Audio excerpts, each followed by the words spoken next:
Shehan Salim Lanjar, dikenal pula di daerahnya Eyang Lanjar, sosok yang sekarang banyak diperbincangkan di media sosial. Keberaniannya yang sampai menyebut menteri goblok di tengah kemarahan yang menganggap birokrasi bantuan terhadap rakyat miskin berbelit menuai pro dan kontra. Tanggapan beragam muncul di publik. Salah satu yang paling mencolok adalah dari Bupati Lumajang, Haji Thoriqul Haq atau yang akrab dipanggil Cak Thorik.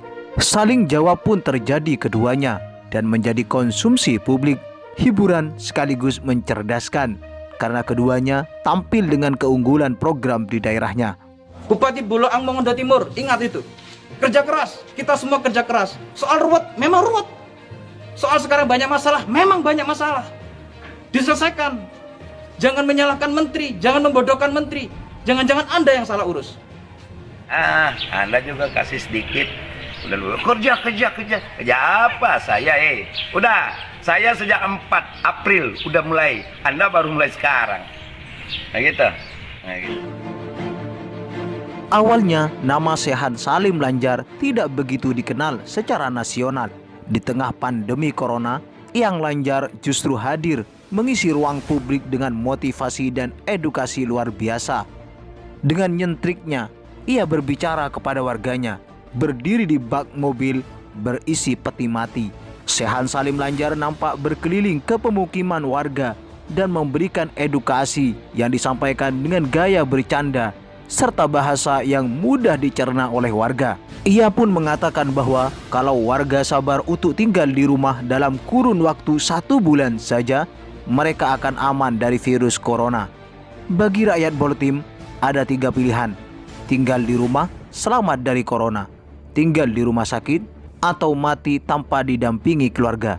Rakyat Boltim, tinggal di rumah atau tinggal di rumah sakit atau masih peti mati dan tinggal kenangan. Cuma 3 pilihan. Kalau sabar tinggal di rumah 1 bulan ini, orang aman dari corona. Tapi kalau nyandak sabar, setunjung jago, berarti mau tinggal di rumah sakit. Begitu dokter tidak mampu tangani, peti mati dan tinggal kenangan. Pertanyaannya, adakah orang mati dengan corona keluarga dapat kubur? No. Masuk rumah sakit keluarga boleh lihat, mati pun keluarga boleh tahu di mana ada kubur akam. Biasanya kalau orang Islam kesian kalau mati biar kaskado, biar muntah darah, biar lagi kolera, biar lagi mati beranak, biar lagi ia kena jantung, darah tinggi, kena judi-judi. Boleh kalau orang Islam dia semandi, dia bungkus sama dendodol, pong dia padahal belajar. Boleh. Tapi kalau mati dari corona, tidak ada lagi itu. Begitu juga orang Kristen. Kalau mati dengan segala penyakit di luar corona, masih boleh. Dia taruh ke perempuan, dia pakai baju kron, jaga semua, garis kening, lipstick, taruh kolom, pakai. Laki-laki dia pakai jas, capatu taruh, dasi, apa semua. Alkitab pada waktu hidup dia tidak baca-baca Alkitab.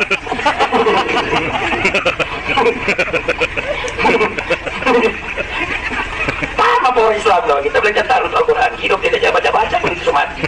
Bila hidup dia tidak baca pun itu mati. Itu kalau mati dengan di luar penyakit corona. Tapi kalau dengan corona Bapak Ibu, di Indonesia yang mati sampai dan tadi sudah 224. Video motivasi Shehan Salim Lanjar ini pun viral dan disebut-sebut sebagai motivator corona terbaik agar masyarakat sadar dan tetap tinggal di rumah. Sejak itulah pengguna media sosial secara nasional menyorotinya. Namun tiba-tiba, tidak berselang lama, publik pun dikejutkan dengan tampilnya Shehan Salim Lanjar dengan garang.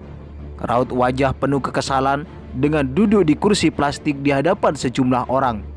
Ia nampak meluapkan kekesalannya dengan aturan para menteri yang terus berubah-ubah. Sekarang memasuki bulan Ramadan, kita bingung. Semuanya serba terdesak. Karena apa? Aturan berubah-ubah.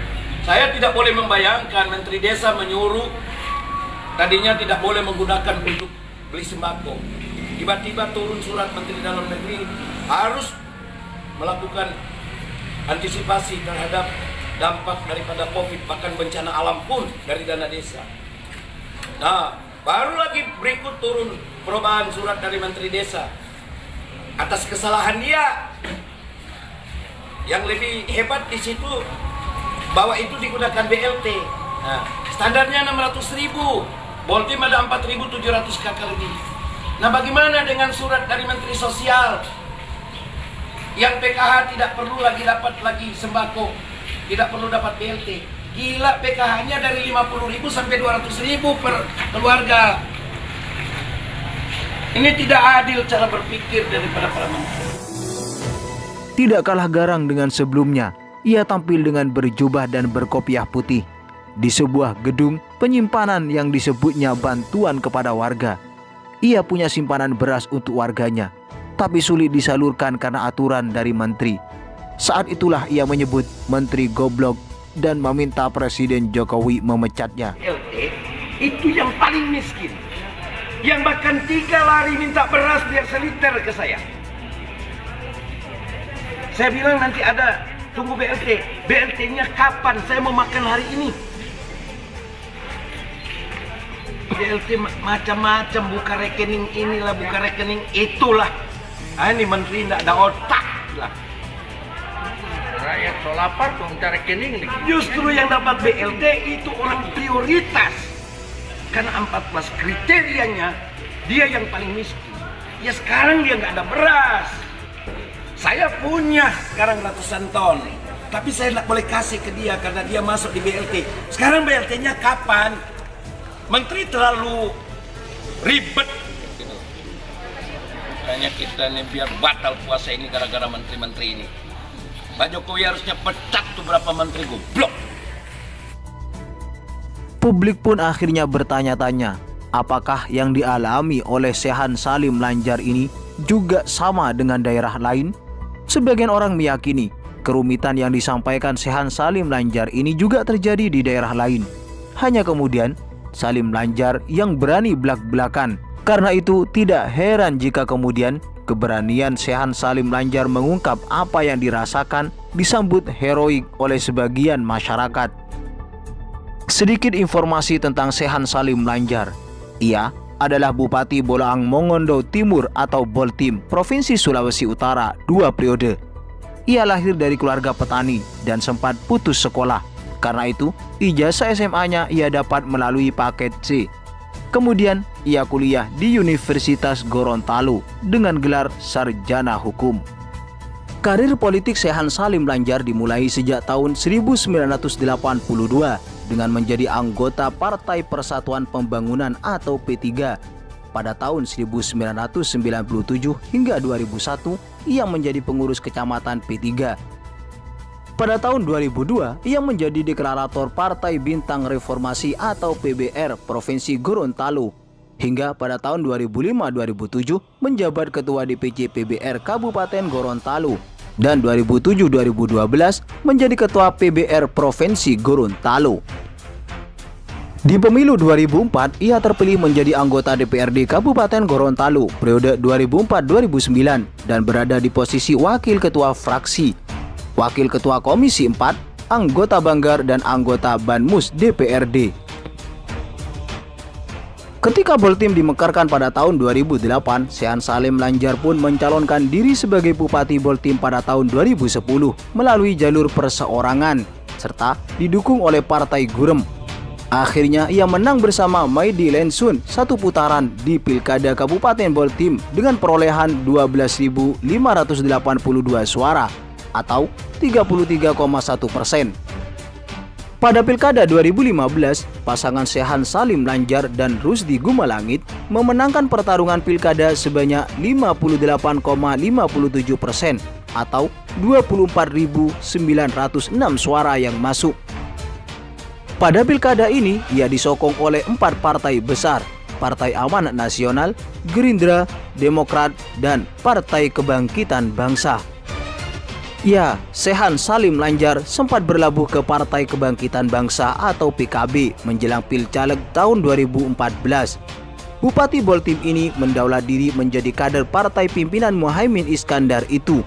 Shehan Salim pun menyatakan diri sebagai kader PKB dalam kegiatan temu kader di Hotel Lion, Kamis 27 Juni tahun 2013. Sempat pula Sehan Salim Lanjar diberitakan dekat dengan partai baru yang didirikan oleh Haritanu Sudibyo, yakni Partai Perindo. Namun pada akhirnya ia pun berlabuh ke Partai Amanat Nasional atau PAN dan resmi menjabat sebagai Ketua Dewan Pimpinan Wilayah atau DPW Partai Amanat Nasional Provinsi Sulawesi Utara periode 2016 hingga tahun 2021. Untuk tahun 2020 ini nampak selebaran Sehan Salim Lanjar menjadi calon wakil gubernur Provinsi Sulawesi Utara periode 2020-2024. Apakah Sehan Salim Lanjar bakal mendapat simpati dari warga Sulut?